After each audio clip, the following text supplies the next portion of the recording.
మీరు కొత్తగా business start చేయాలనుకుంటున్నారా? మార్చ్ 16, 17న హైటెక్స్ లో franchise India biggest ఫ్రో expo. Bank ఉద్యోగులకు గుడ్ న్యూస్.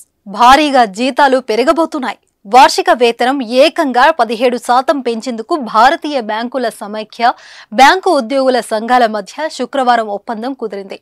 దీనివల్ల ప్రభుత్వ రంగ బ్యాంకులకు ఏడాదికి అదనంగా ఇప్పుడు 8,284 కోట్లు ఖర్చు కానుంది. ఈ వేతనాల పెంపు 2022 నవంబర్ నుంచే అమల్లోకి వస్తుంది. ఈ నిర్ణయంతో ఏకంగా 8 లక్షల మంది బ్యాంకు ఉద్యోగులు లబ్ధి పొందనున్నారు. బ్యాంకు ఉద్యోగుల మరో ప్రధాన డిమాండ్ వారంలో 5 రోజుల పని, అంటే ప్రతి శనివారం సెలవుగా గుర్తించాలని ఎప్పటి నుంచో వాదన వినిపిస్తుంది. ఇప్పుడు బ్యాంకులు వారంలో 5 రోజులు మాత్రమే పనిచేసేలా అన్ని శనివారాల్ని కూడా హాలిడేగా గుర్తించేందుకు all India bank officers confederation కూడా ఒప్పుకుంది.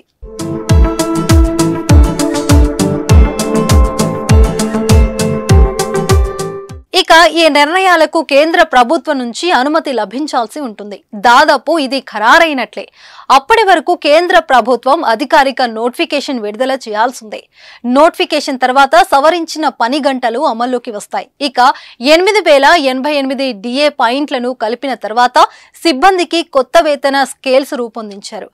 కొత్త వేతన సెంటిమెంట్ ప్రకారం మహిళా ఉద్యోగులు మెడికల్ సర్టిఫికేట్ సమర్పించకుండానే నెలకు ఒక సిక్ లీవ్ తీసుకునే సౌలభ్యం కలగనుంది. ఇక ఉద్యోగి రిటైర్మెంట్ సమయంలో 255 రోజుల వరకు ప్రివిలేజ్ లీవ్స్ ను అదనంగా మార్చుకోవచ్చు. డ్యూటీ చేస్తున్న సమయంలో మరణించినా కూడా ఈ మొత్తం ఉద్యోగుల కుటుంబాలకు చెల్లిస్తారు. రిటైర్ అయిన ఉద్యోగులకు పెన్షన్ లేదా ఫ్యామిలీ పెన్షన్ సహా నెలవారీగా ఎక్స్ గ్రేషియా కూడా అందిస్తారు.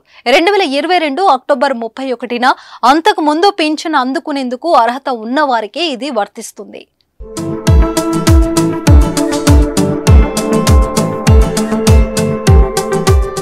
ప్రస్తుతం బ్యాంకులు వారానికి 6 రోజులు పనిచేస్తున్నాయి. 2, 4 శనివారాలు సహా ఆదివారాలు సెలవు ఉండగా, ఇక కేంద్రం నోటిఫికేషన్ తర్వాత ప్రతి శనివారం కూడా సెలవు ఉండనుంది.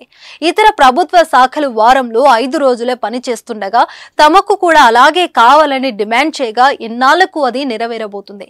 మరోవైపు కేంద్ర ప్రభుత్వం గురువారం రోజు ప్రభుత్వ ఉద్యోగులకు డిఆర్ఎస్ అలవెన్స్ DA పెన్షన్లకు డిఆర్డిఎన్ఎస్ రిలీఫ్ మరో 4% పెంచుతున్నట్లు ప్రకటించింది.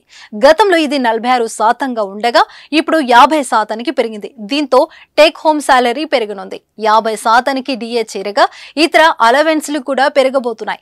ఈ సమయంలోనే మరోవైపు బ్యాంకు ఉద్యోగులకు జీతం పెరగనుండటం, శనివారం కూడా ఆఫ్ ఉండటం ట్రిపుల్ ధమాకా అని చెప్పవచ్చు.